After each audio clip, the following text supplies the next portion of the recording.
Welcome to Feel Good TV. Coming up on today's show, we're at the Australian Fitness and Health Expo. We'll be chatting with Australia's most recognised personal trainer, Michelle Bridges, as well as meeting some Australian athletes ranging from the Winter to Summer Olympics. Plus, international fitness experts are here as well. So we're going to go in now and meet and greet all the fitness celebs, athletes, and check out some of the 250 fitness brands that are here at the Expo. So let's go see.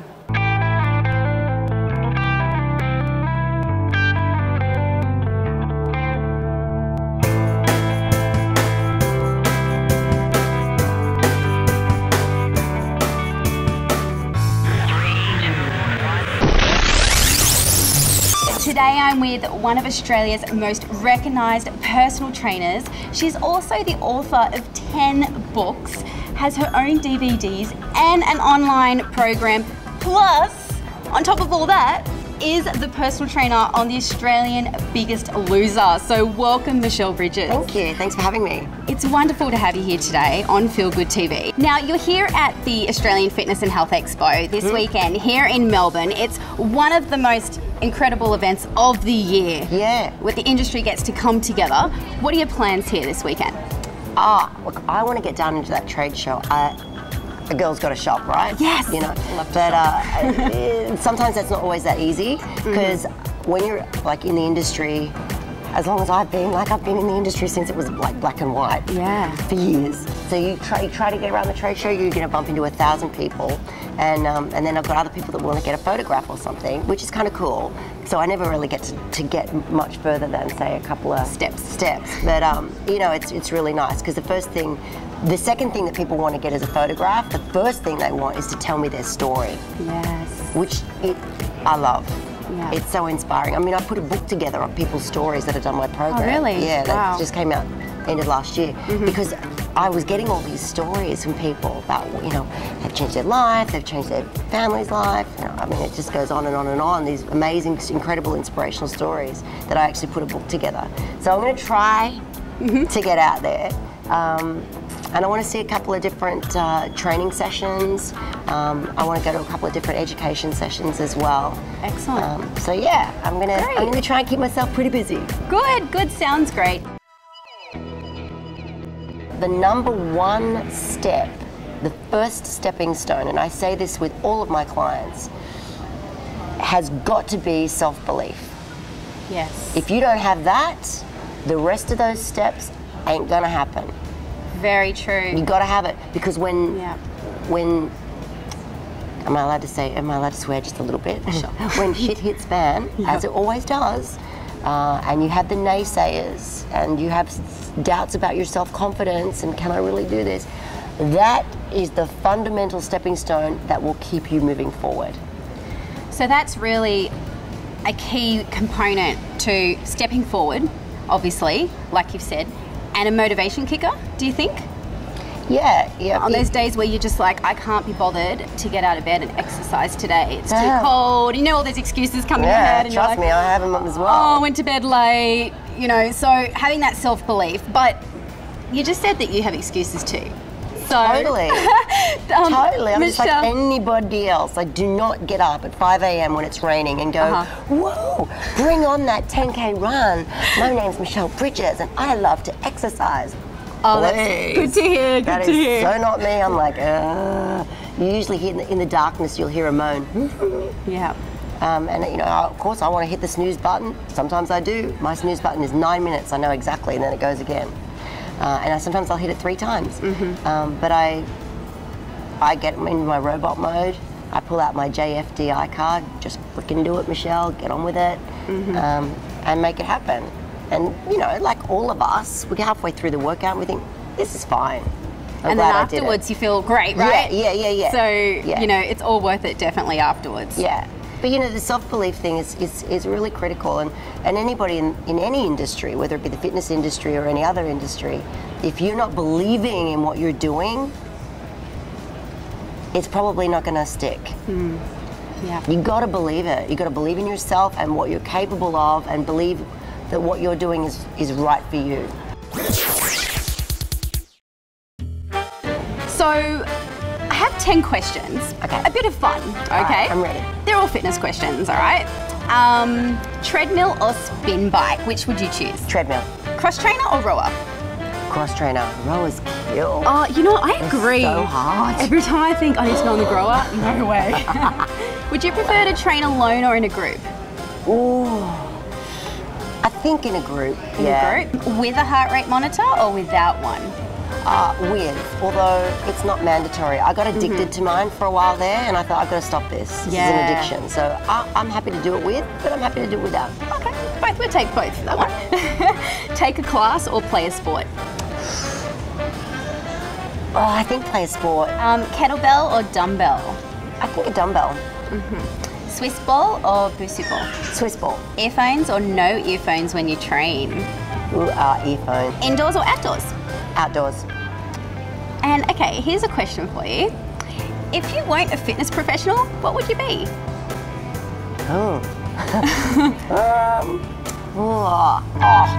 I would be a rock star. Oh, love it. Totally, right? Electric guitar? Can you imagine? I think I can imagine the electric guitar. Yeah. Fantastic. Well, thanks so much. Thank you. Thank you.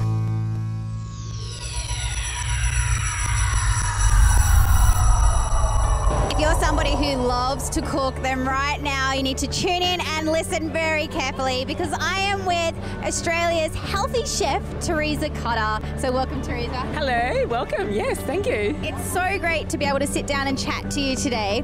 You are one of Australia's leading healthiest chefs. Now, tell us what inspired you, first of all, to become a chef? Okay, I think it was my grandmother, to be honest. I was cooking since the age of 4, you know, cooking in the kitchen and everything, and she was the most amazing chef. She had her own organic garden, and she was, I practically lived with her. She was great. My parents, on the other hand, my mum was a hopeless cook. She was, you know, awful cook. So I sort of, you know, every time I was at my mother's, I got sick. My immune system was really, really low. Every time I was at my grandmother's, I got healthy again. And so I realised at a very young age that this is a sort of style of cooking, or that I needed to look after myself and look after my body. And so that's how it all started. And I think what's happened in the future is, like, as the years go on, my essence of health and my level of health just grows and grows through what I learn, and I listen to my body, and so I eat what makes me feel great, and I want to share that with the world. I love that you said, I eat what makes me feel great. So what inspires you to come up with your recipes? Because obviously you're eating foods that make you feel good. So what actually inspires you to create the different meals? I've used recipes out of your 80-20 diet book, and they are so amazing. Oh, thank you. But where do you come up with these ideas? I tell you what, I change recipes all the time. You know, I might be at the markets, I might see some beautiful asparagus or some beautiful figs, and I'll buy a whole heap and I'll create something with that because it's seasonal, it's fresh. I think the weather inspires me as well. You know, if it's cold, I want to bake. You know, I want warming foods. If it's cold, I want raw organic salads, and I want crunch, and I want green. It's about cooking foods, making them simple, making them fresh, but making them yourself, so you know what's in the food you eat. So, and your body will tell you if you feel bad or bloated, you know, you're not going to eat that food again. And so everybody's so different, and so I try and educate people as well. Take my recipes, use them and shape them to your needs as well. And that's what's really important as well, because everyone's different, but keep them simple. That way you're going to cook every single day, and you're going to cook for your health as well as taste. Yeah, definitely. Cooking for your health is so important, but we also want it to taste good, right? Yes. So tell us now, what's a quick recipe that tastes good, it is healthy, that you could cook for dinner in under 15 minutes? In under 15 minutes, healthy recipe. Okay, zucchini linguine, awesome. Okay, I just made that on the stage. The recipe's on thehealthychef.com as well. So I just get some fresh zucchini, put them on my mandolin, and so they're beautiful, lovely strips of noodles. I get a quick pesto. I either have a pesto in the fridge or I make a pesto myself. It takes like 5 seconds. And that's got roasted pine nuts or walnuts if you want omega-3, a little bit of garlic, lemon, parmesan. Massage that fat through the noodles, so it absorbs all the flavours, which is great. And then you can heat them up, toss up the noodles in a pan, put some more greens, spinach, kale, and you put some more roasted nuts and just some fresh herbs. That's pretty much quick and easy. And if you want to add more protein, I might add a fried organic egg on top of that, and voila. Fantastic. Well, thank you so much, Theresa. It's been such a pleasure chatting to you about your passion for food, about how to just start with different ingredients and create something that tastes good and that is also healthy. Oh yeah, it has to be. I'm a foodie. Yeah. You know, I'm into food, and I'm loving cooking on stage as well, and showing people. So that's what I love to do with thehealthychef.com as well. You know, we give our recipes out for everybody to use, you know, every week on our website, and it's about inspiring the community and trying to make a bit of a change anyway. So it's good. Well, thank you so much, Theresa. And if anybody wants more information about the recipes, go on to thehealthychef.com and you can check out more.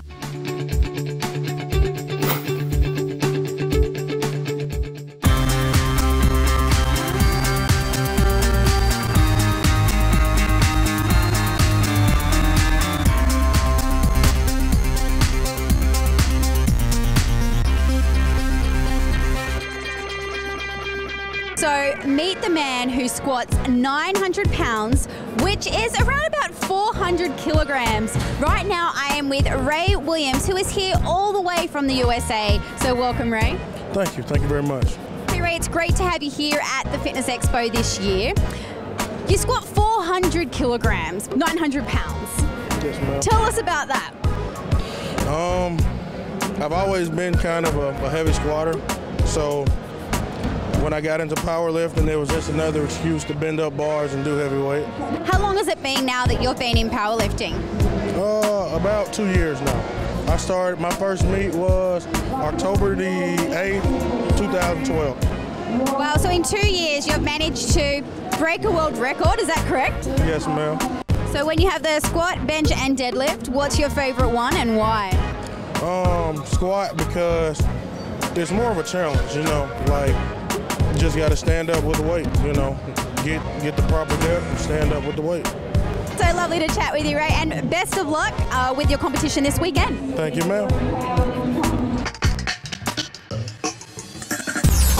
So here I am at the Australian Powerlifting Championships at the Fitness Expo, and in a couple of moments' time, you can see right behind me here, they are setting up the stage, and they have a variety of athletes that are coming out, and Ray Williams is going to attempt to beat his own personal world record of 400 kilogram squat. So this is definitely going to be something really interesting to watch. So stay tuned as we find out now how he goes. This is the final squat of this entire flight, the heaviest squat we'll probably see in our whole lives. Let us make some noise for Ray Williams. The bar is ready! Yeah! Come on, Ray! Come on, Ray! Let's make some noise!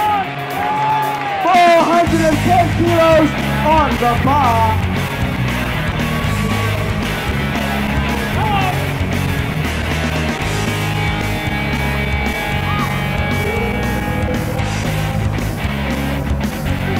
"27 years of age." That's enough.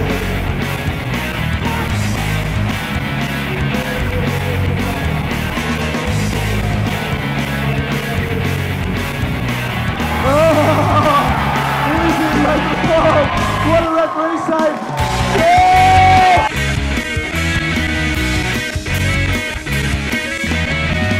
So here we are with Ray Williams again after an amazing performance here. Congratulations, you've beaten your own world record with 410 kilogram squat. How does it feel? It was good, but still wasn't good enough. That wasn't my goal. I thank God and I give him all the glory for what I did do today, but it's still not enough. My goal was 950. I didn't get that, so when I get back home, I got a lot of work to do. I still think it's an amazing achievement. I mean, beating your last record, and it's great to see you got a vision of 950. And what's your next competition that you'll be entering and hoping to beat your current world record? That will be Worlds in Johannesburg, South Africa.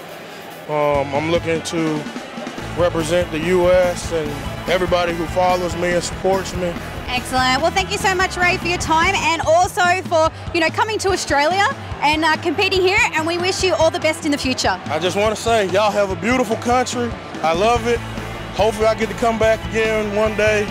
I love you guys. Thank you for having me, and to God be the glory.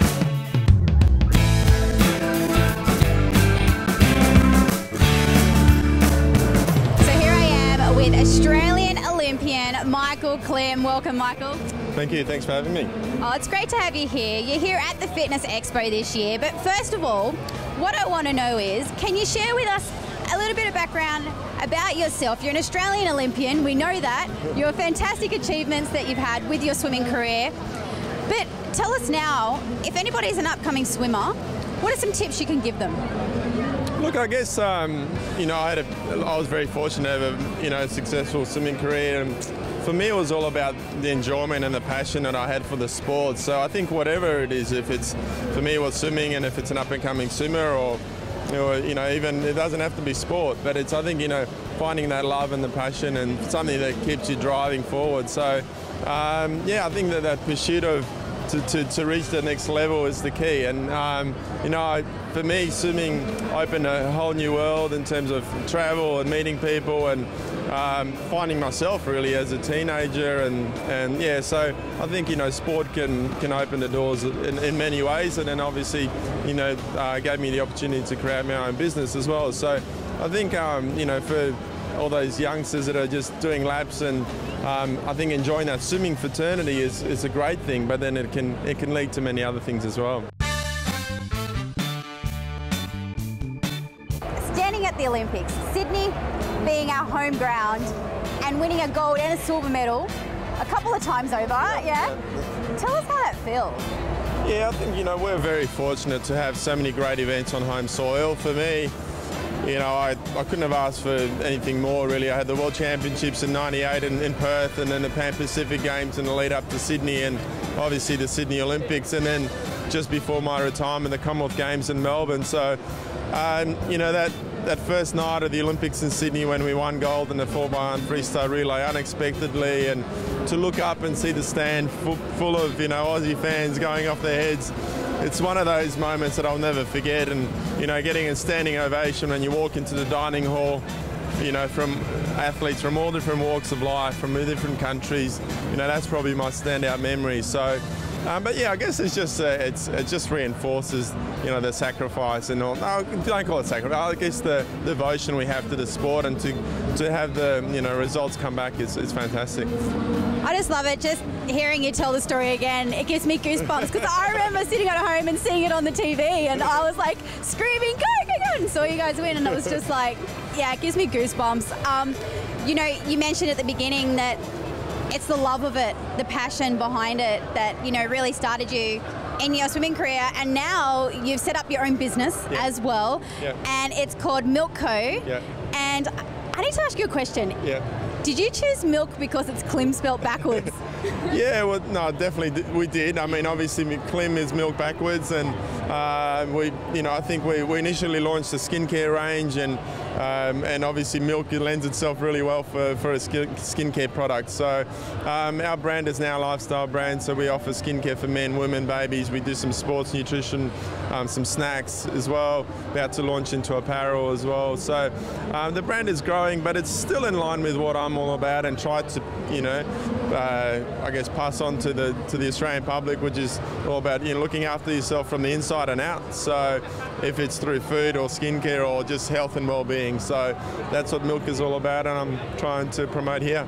Tell me, what's your most popular product?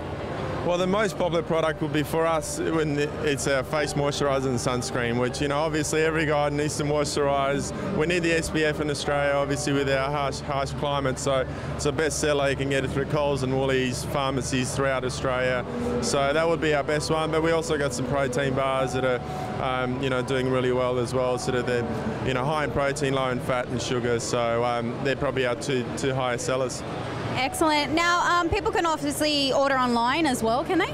Yeah, definitely. We milkandco.com.au, and you know, we've got all our over 50 SKUs in our range now. It's growing. I started with 3 5 years ago, so wow. it's and 50 now. Yeah, 50. So it's sort of you know, like, you know, we've from baby products to hotel amenities, etc. So you know, it's pretty exciting to watch it grow, and adding the apparel range later on in the year as well. Excellent. Well, thank you so much, Michael. A true inspiration, and it's great to see that, you know, you have carried everything from your swimming now into a business, and still obviously spreading the word about healthy living and looking after yourself through your milk products too. Yeah, thank you. Thanks for having me.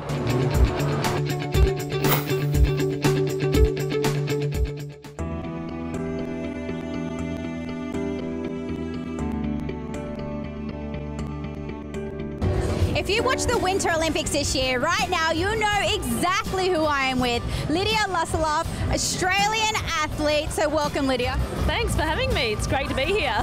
Hey, first of all, a huge success this year at the Olympics. Talk us through your experience in the freestyle at the Winter Games. Well, yeah, I managed to get another Olympic medal, which is fantastic. This time bronze, but it was my 4th Olympics, so I've been to a few, and I can't believe they've all, you know, it's gone. My career's just gone so quickly. But I remember each Olympics very clearly, and this one was one of the highlights. You know, I got a bronze medal, but in the final I did a trick that no woman had done before, which was a quad twisting triple somersault, and really a long-term goal of mine. So to be able to have done it and gone for it was a really important moment for me. It was absolutely amazing. I was watching it on TV at home, and it is such a great personal achievement for you, but as well a great honour to be able to do a trick that's never been done before. How did you come up with the idea for that trick? Oh, it's just kind of been in my head since I started the sport when I was, you know, 18 years old, and I saw the men performing and doing these amazing triple somersaults with all these twists, and I thought, you know, someday I'm going to jump like them. And for my whole career I've just been measuring myself against the men and wanting to jump at their level, and the quad twisting triple is, you know, one of the biggest jumps in our sport, let alone being, you know, a male or female trick. It's a predominantly, you know, it's a male trick. No women have done it before, which says it's pretty hard, and to accomplish that and get a few pats on the back from the guys is a really cool thing. That's an awesome thing. Pretty awesome, I reckon. Hey, tell me, like, you know, obviously in Australia we don't have snow, a lot of snow all year round. Where does your training take you? Obviously you travel overseas for that. Yeah, quite a lot. As an aerial skier, I've spent probably the last 14 years, 10 months overseas every year. Wow. So we don't have many facilities in Australia, which I'm working on, so hopefully we will in the future. But travelling to places like Switzerland and Finland and the US and Canada and all around Europe and Asia. So it's taken me all around the world, and it's been a privilege. What an amazing career. I mean, to be able to ski in some of the best slopes of the world, as well as travel and do what you love every day, must be so awesome. Now show us, you've got your gold medal.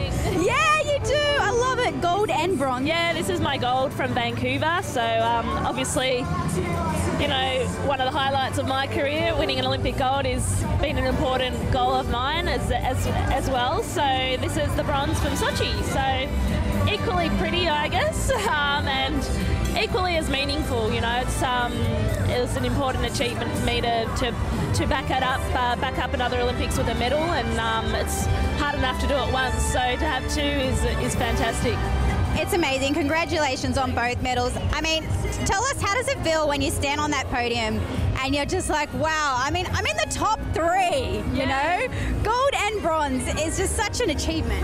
It is. Any Olympic medal, you know, it doesn't really matter what colour it is a really important thing. You know, as an athlete, I've always been chasing, you know, the gold, and I got that, but more important is, you know, to just keep chasing your potential, and that's why, you know, this bronze is important to me, because I pushed myself beyond, you know, what the level of my comfort zone, and there were scary days, there were days full of adrenaline and an intensity that I can't even, you know, describe, and many nights going to bed with butterflies in my stomach and not knowing what the next day was going to bring. So to have that, you know, and to look at it and you see all those nights and those moments that you push beyond your comfort zone, and to me, it doesn't really matter what colour that is, but as long as you're doing that, I think you're moving forward. It's so true, and you just spoke about it so well. It doesn't matter what colour it is. You went in there, you've given it a go, and you've come out with such incredible results, which is obviously a lot of hard work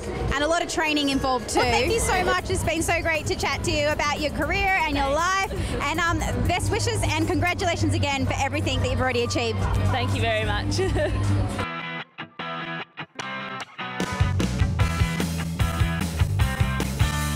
Seeing that the Expo this year is in Melbourne, it seems pretty fitting that right now I have found Billy Slater from the Melbourne Storm Rugby League team. So welcome, Billy. Yeah, thanks, Joe. It's great to have you here. Now, tell us, first of all, when did you start out playing football? I started at a very early age. My father played and coached football all his life, and so I was 4 years old when I started playing football. But even before that, I'd tag along and go to training with the old man, and I think it was in the family before I even come to Australia. So it's it's something that I've always been brought up with, and I still love it to this day. So I'm very fortunate. That's awesome. I like how you said you still love it until this day. For you, is it the passion that keeps you keep coming back for more and more and more? Yeah, I think it is. I think you've got to enjoy what you're doing. If you're not enjoying it, it doesn't matter. What you're doing. You won't be doing it for too long. So. I still enjoy going to training. We've got a great job. We do what we love, and I think that's the most important thing, is just to enjoy yourself. You know, if you could give a couple of tips to any upcoming rugby league players, what would it be? Probably a couple of things. Probably one I just touched on then is enjoyment. You've got to make sure that you're enjoying yourself. And the other one is to work hard. You're going to come up against obstacles all the time and setbacks, and you've got to be pretty mentally strong, so you've got to push yourself through those times, and there's always going to be good times ahead if you do push yourself. What's the highlight of your career been so far? I've been very fortunate, Joe, to achieve a lot of things in my career. I've been able to play in 5 grand finals and win 3 of them. I've played for Queensland and obviously Australia as well. I think my first grade debut was certainly a significant moment in my career, and one that always stands out. I've played 250 odd games in the NRL, and I still remember that first game. I don't remember a lot of the other ones, but I certainly remember that first game because it was such a goal of mine when I was a kid to play in the NRL, and to achieve that was such a high reward for me. So I certainly remember that one. I really like that because, you're actually living your dream every day now. To have that goal from childhood and now be here and you're playing professional rugby league. Tell us, you're here at the Expo this weekend. Yep. What are you going to do while you're here? Anything you want to see? Or? Yeah, I've actually just arrived and just walking in, and there's so much here. Like, if you're into health and fitness, which a lot of people are in this day and age, there's so much at the Expo, and I'm here with Earbuds headphones, and they're just such a great product to keep yourself motivated. Obviously, everyone loves training, but they can get a little bit bored of training, and the easiest way to keep motivated in training is a bit of music. It's amazing what a bit of music can do to spark you up to get up for a training session, and these headphones, they don't fall out, they're water resistant, so you can't go wrong with them. That's pretty good. I'm definitely one of those people who needs headphones when I train. Yep. It is that definite motivational kicker, isn't it? It certainly is. It just gives you that little bit of enthusiasm and motivation to push it that bit harder. If you're going for a run, and a song that you like comes on, you can make your own playlist and all that, and it just pushes that bit harder. And I've actually been running with normal headphones, and when they fall out, there's nothing more annoying. You try and wrap them around your ears and all this sort of stuff, and you don't need to do that anymore with the Earbuds headphones. So it's a great concept, and I'm very happy to be involved with them. Awesome. Well, it's been so great to catch up with you here today. So thanks a lot, and good luck for the rest of the season. No worries. Thanks very much.